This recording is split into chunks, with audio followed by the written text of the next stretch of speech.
1 മക്കബായർ അധ്യായം 5. ബലിപീഠം പണിതെന്നും വിശുദ്ധ സ്ഥലം പുനഃപ്രതിഷ്ഠിച്ചെന്നും അറിഞ്ഞപ്പോൾ ചുറ്റുമുള്ള വിജാതിയർ അത്യധികം കുപിതരായി. തങ്ങളുടെ ഇടയിൽ വസിച്ചിരുന്ന യാക്കോബ് വംശജരെ നശിപ്പിക്കാൻ അവർ ഉറച്ചു.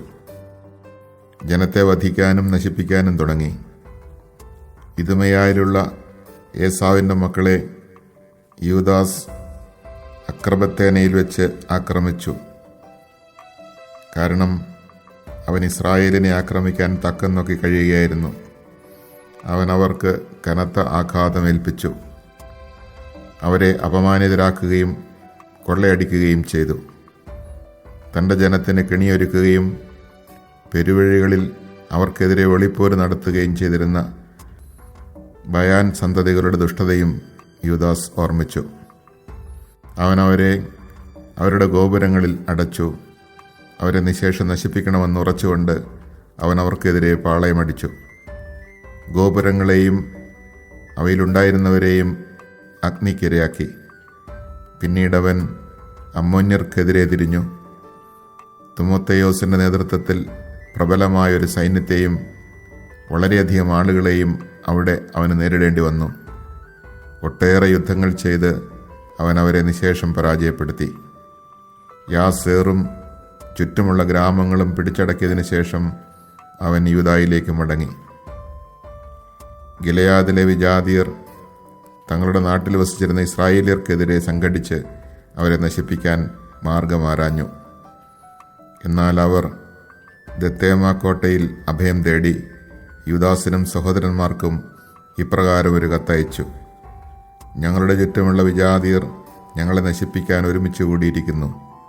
ഞങ്ങൾ അഭയം പ്രാപിച്ചിരിക്കുന്ന കോട്ട പിടിച്ചെടുക്കാനുള്ള ശ്രമത്തിലാണ് അവർ. തിമോത്തേയോസാണ് അവരുടെ നേതാവ്. വന്ന് ഞങ്ങളെ രക്ഷിക്കുക. ഞങ്ങളിൽ വളരെ പേർ ഇതിനകം മരിച്ചു കഴിഞ്ഞു. തോബ് ദേശത്തുണ്ടായിരുന്ന ഞങ്ങളുടെ സഹോദരർ എല്ലാവരും വധിക്കപ്പെട്ടു. ശത്രുക്കൾ അവരുടെ ഭാര്യമാരെയും കുട്ടികളെയും പിടിച്ചുകൊണ്ടുപോയി സ്വത്തുക്കൾ കൈവശപ്പെടുത്തുകയും 1000-ഓളം പേരെ കൊല്ലുകയും ചെയ്തു.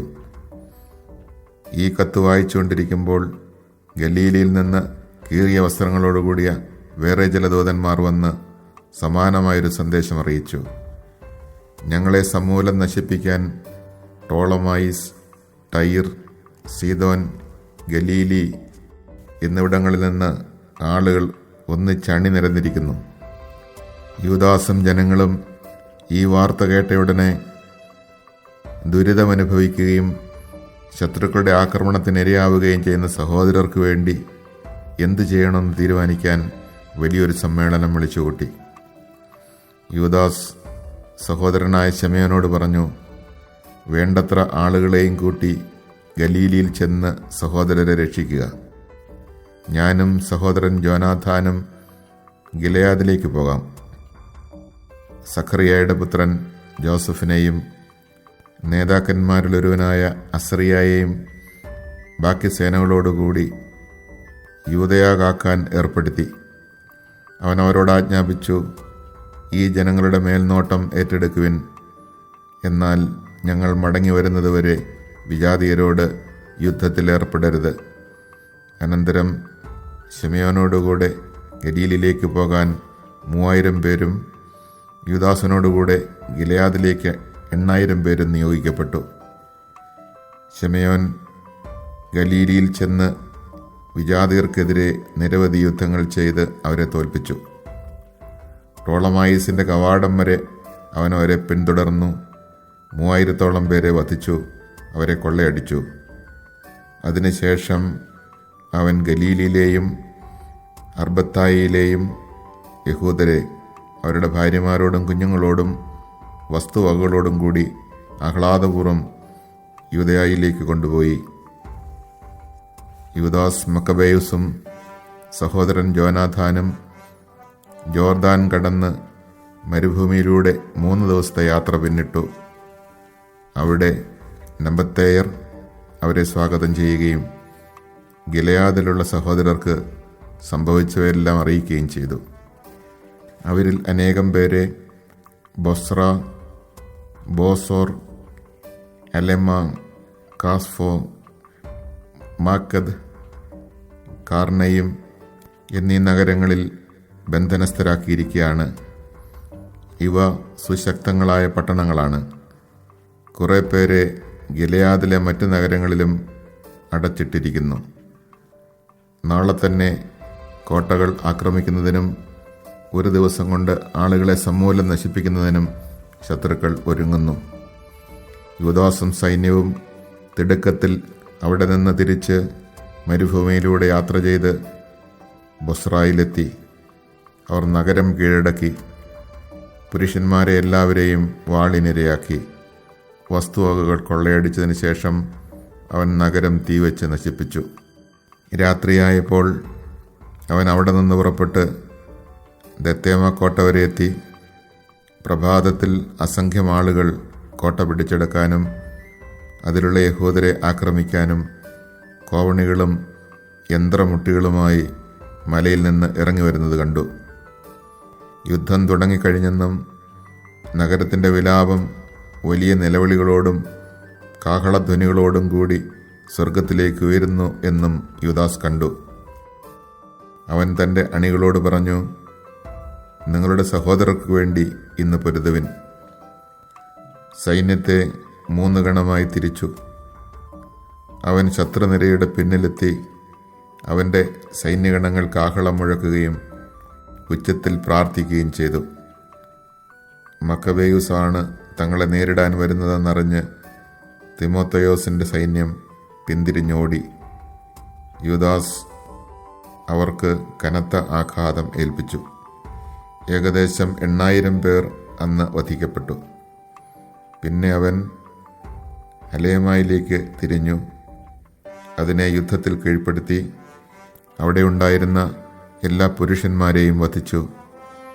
പട്ടണം കൊള്ളയടിച്ചതിന് ശേഷം അത് തീവച്ച് നശിപ്പിക്കുകയും ചെയ്തു. തുടർന്ന് അവൻ കാസ്ഫോ, മാക്കദ്, ബോസോർ എന്നിവയും ഗിലെയാദിലെ മറ്റ് നഗരങ്ങളും പിടിച്ചടക്കി. തിമോത്തയോസ് മറ്റൊരു സൈന്യത്തെ ശേഖരിച്ച് നദിയുടെ മറുകരയിൽ റാഫോണിനെതിരെ പാളയമടിച്ചു. അവരുടെ നീക്കങ്ങൾ അറിയുന്നതിന് യൂദാസ് ചാരന്മാരെ അയച്ചു. അവർ മടങ്ങുമെന്ന് പറഞ്ഞു, നമുക്ക് ചുറ്റുമുള്ള സകല വിജാതീയരും അവൻ്റെ പക്ഷത്തുണ്ട്. അത് വലിയൊരു സൈന്യമാണ്. സഹായത്തിന് അറബികളെ അവർ കൂലിക്കെടുത്തിട്ടുണ്ട്. നിന്നോട് യുദ്ധം ചെയ്യാൻ തയ്യാറായി അവർ നദിക്ക് അക്കരെ പാളയമടിച്ചിരിക്കുകയാണ്. ഇത് കേട്ട യൂദാസ് അവരെ നേരിടാൻ പുറപ്പെട്ടു. യൂദാസും സൈന്യവും നദിക്ക് സമീപമെത്തിയപ്പോൾ തിമോത്തയോസ് തൻ്റെ സേനാധിപന്മാരോട് പറഞ്ഞു, അവൻ ആദ്യം നദി കടന്നു വരുന്നെങ്കിൽ നമുക്കവനെ ചെറുക്കുക സാധ്യമല്ല. അവൻ നമ്മെ തോൽപ്പിക്കുമെന്നത് തീർച്ച തന്നെ. മറിച്ച് ഭയം തോന്നി അവൻ അക്കരെ തന്നെ പാളയമടിച്ചാൽ നമുക്ക് നദി കടന്ന് ചെന്ന് അവനെ തോൽപ്പിക്കാം. നദിയുടെ കരയ്ക്കെത്തിയപ്പോൾ യൂദാസ് ജനങ്ങളിലെ നിയമജ്ഞന്മാരെ അവിടെ കാവൽ നിർത്തി.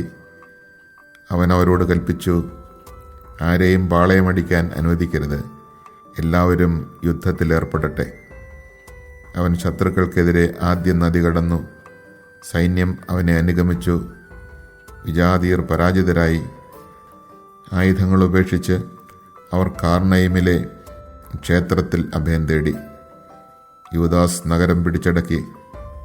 ക്ഷേത്രത്തെ അതിലുള്ള എല്ലാവരോടും കൂടി അഗ്നിക്കിരയാക്കി. അങ്ങനെ കാർണയും കീഴടക്കപ്പെട്ടു. യൂദാസിനോട് എതിർത്തു നിൽക്കാൻ അവർക്ക് കഴിഞ്ഞില്ല. യൂദാദേശത്തേക്ക് പോകാൻ വലിപ്പച്ചെറുപ്പഭേദമന്യേ ഗിലെയാദിലെ സകല ഇസ്രായേൽക്കാരെയും അവരുടെ ഭാര്യമാരോടും കുഞ്ഞുങ്ങളോടും വസ്തുവകളോടും കൂടി യൂദാസ് ഒരുമിച്ച് കൂട്ടി. വലിയൊരു സംഘമായിരുന്നു അത്. അവർ എഫ്രോണിലെത്തി. അത് മാർഗമധ്യേയുള്ള വലുതും സുശക്തവുമായ ഒരു പട്ടണമായിരുന്നു. വലത്തോട്ടോ ഇടത്തോട്ടോ തിരിഞ്ഞ് അതിനെ ചുറ്റിപ്പോവുക സാധ്യമായിരുന്നില്ല. അതിലൂടെ തന്നെ പോകേണ്ടിയിരുന്നു. നഗരവാസികൾ കവാടങ്ങളിൽ കല്ലുകൾ വെച്ച് അവരെ പ്രതിരോധിച്ചു. അപ്പോൾ യൂദാസ് അവർക്ക് ഈ സൗഹൃദ സന്ദേശം കൊടുത്തുവിട്ടു.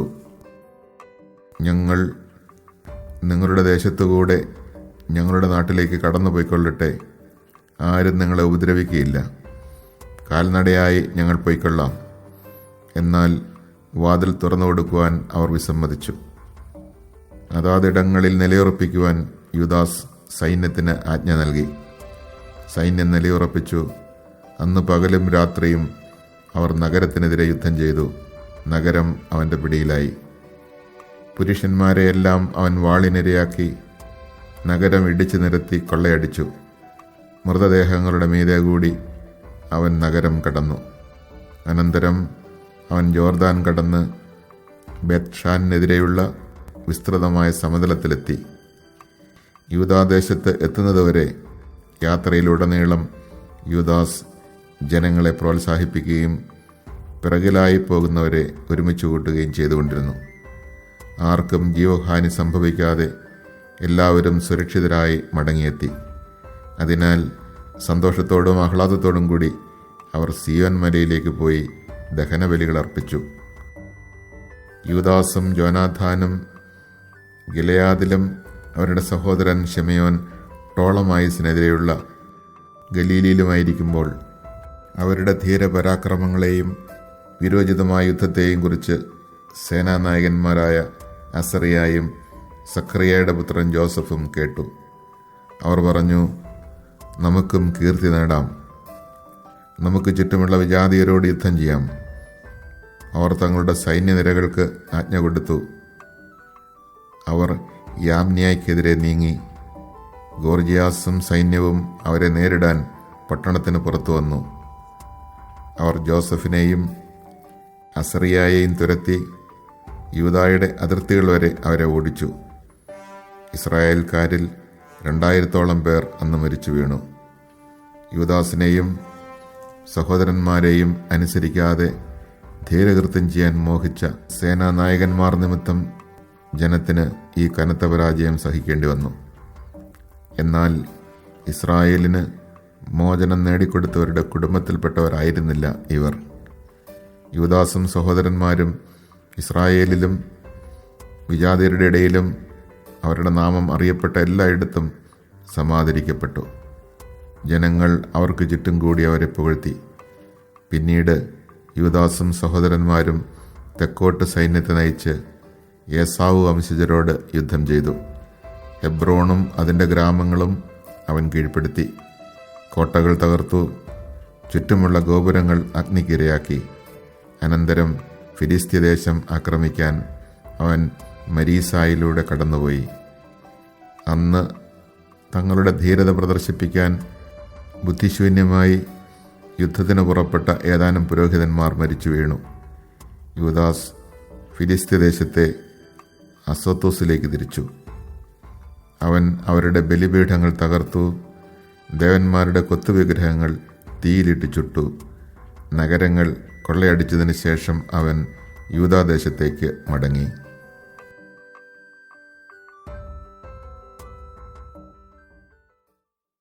Chapter 5. When the Gentiles round about heard that the altar had been rebuilt and the sanctuary consecrated as before, they were very angry.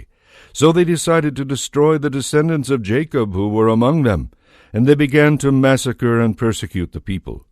Then Judas attacked the sons of Esau at Akrabatin in Idumea because they were blockading Israel. He defeated them heavily, overcame and despoiled them. He also remembered the malice of the sons of Bean,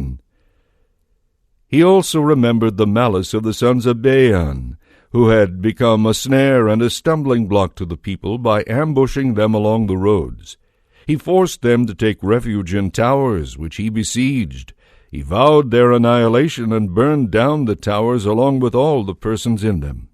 Then he crossed over to the Ammonites, where he found a strong army and a large body of people with Timothy as their leader. He fought many battles with them, routed them, and struck them down. After seizing Jazer and its villages, he returned to Judea. The Gentiles in Gilead assembled to attack and destroy the Israelites who were in their territory. These then fled to the stronghold of Dathema. They sent a letter to Judas and his brother, saying, The Gentiles around us have combined against us to destroy us, and they are preparing to come and seize this stronghold to which we have fled. Timothy is the leader of their army. Come at once and rescue us from them, for many of us have fallen. All our kinsmen who were among the Tobiads have been killed. The Gentiles have carried away their wives and children and their goods, and they have slain there about 1,000 men." While they were reading this letter, suddenly other messengers in torn clothes arrived from Galilee to deliver a similar message, that the inhabitants of Ptolemais, Tyre, and Sidon, and the whole of Gentile Galilee had joined forces to destroy them. When Judas and the people heard this, a great assembly convened to consider what they should do for their unfortunate kinsmen who were being attacked by enemies. Judas said to his brother Simon, "Choose men for yourself, and go. Rescue your kinsmen in Galilee. I and my brother Jonathan will go to Gilead." In Judea he left Joseph, son of Zechariah, and Azariah, leader of the people, with the rest of the army to guard it. "Take charge of these people," he commanded them, "but do not fight against the Gentiles until we return." 3,000 men were allotted to Simon to go into Galilee, and 8,000 men to Judas for Gilead. Simon went into Galilee and fought many battles with the Gentiles. They were crushed before him, and he pursued them to the very gate of Ptolemais. About 3,000 men of the Gentiles fell, and he gathered their spoils. He took with him the Jews who were in Galilee and in Arbata, with their wives and children and all that they had, and brought them to Judea with great rejoicing. Judas Maccabees and his brother Jonathan crossed the Jordan and marched for 3 days through the desert. There they met some Nabateans who received them peacefully and told them all that had happened to the Jews in Gilead. Many of them had been imprisoned in Bozrah, in Bosor, near Alema, in Chaspho, Maked, and Karnaim. All of these are large fortified cities, and some have been imprisoned in the other cities of Gilead.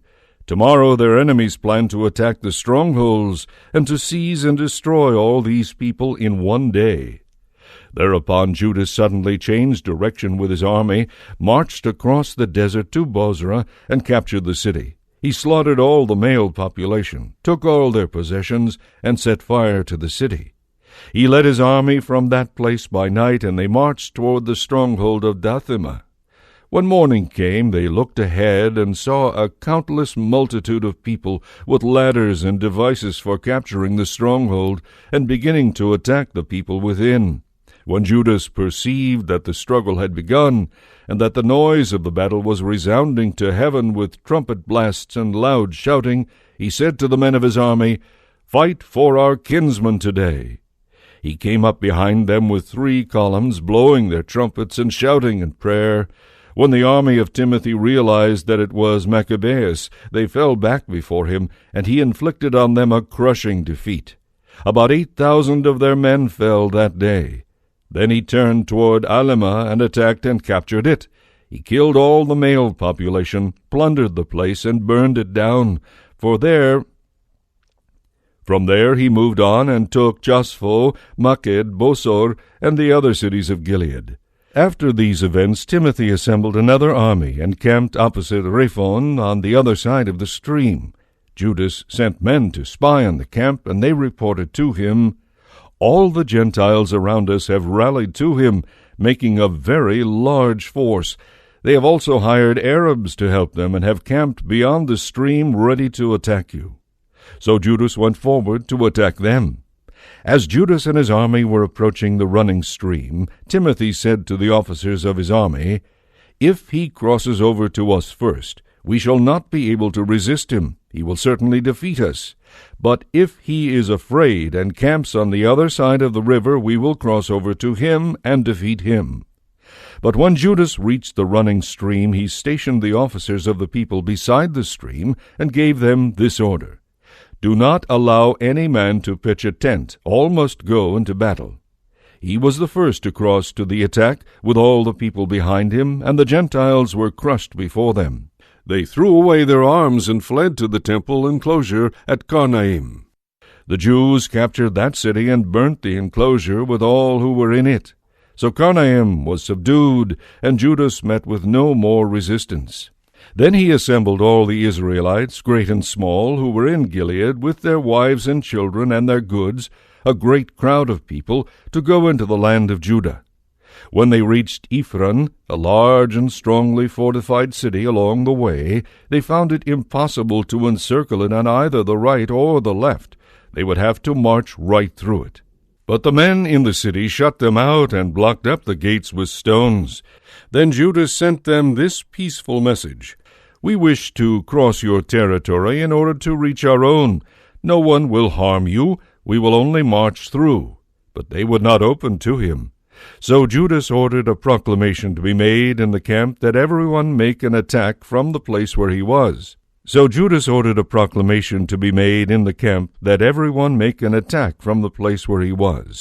When the men of the army took up their positions, he assaulted the city all that day and night, and it was delivered to him. He slaughtered every male, razed and plundered the city, and passed through it over the slain. Then they crossed the Jordan to the great plain in front of Bethshan, and Judas kept rounding up the stragglers and encouraging the people the whole way until he reached the land of Judah.